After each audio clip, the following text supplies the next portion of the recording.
Welcome back to Good Day. So whether you call it folk music, Americana, bluegrass, or a combination of those varieties, you have to admit it's all American. He hails from the hills of West Virginia and is playing in Toledo this weekend. We have singer-songwriter Chris Haddox with us this morning. So Chris, thanks so much for joining us. And from what I understand, this visit to Toledo will be your first ever. How are you feeling about it? It is. I'm excited. I've been by Toledo on my way to Canada a few times, but I've never stopped in Toledo, so I'm looking forward to it and looking forward to the show. Yeah, love that. Toledo has great people, awesome food as well, so you're going to have a great time. So since this is your first time coming to the Glass City, tell the people a little bit about yourself, Chris. What kind of music do you perform? Also, where did you get your inspiration to start playing and singing?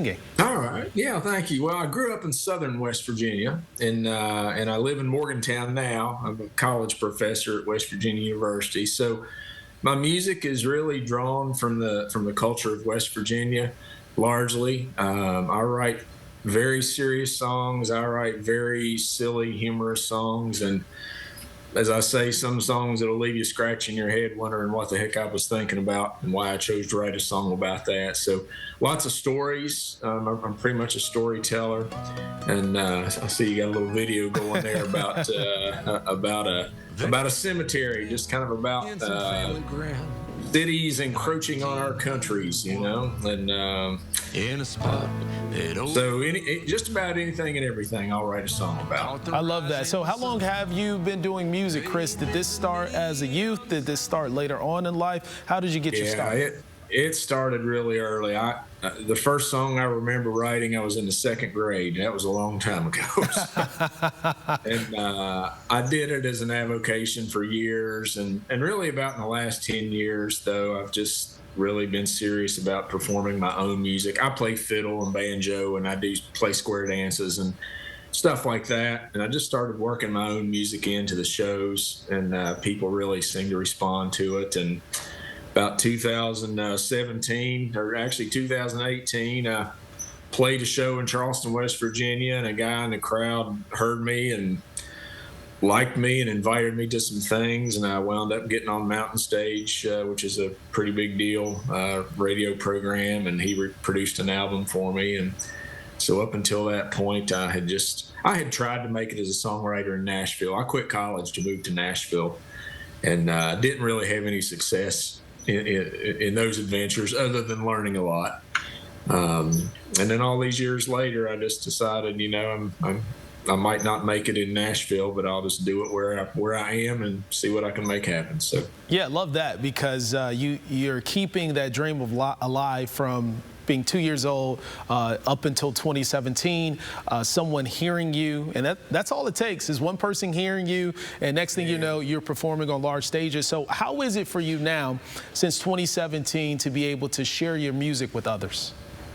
Oh, it's wonderful. I mean, I love connecting with people and meeting new people, and I find that I often hear that when people, you know, come to a show that they're like, oh gosh, you know, I can connect so deeply with what you were saying there. I was wondering if there was a song about that. Or I just really try to be very honest in my writing. I mean, a lot of songwriters do, and just try to tell honest stories and connect with people. And, you know, folks I might see again, I might not never see again, but we had that little moment of human connection. That's really valuable to me. Yeah, awesome. So bluegrass is your genre. So why is bluegrass making a comeback? Well, so bluegrass is not main. I play a little bit of bluegrass. I'm more folk and old time, but just the traditional music. People seem to be really turning back to that because it's authentic. I think people find an authenticity, a grounding in that.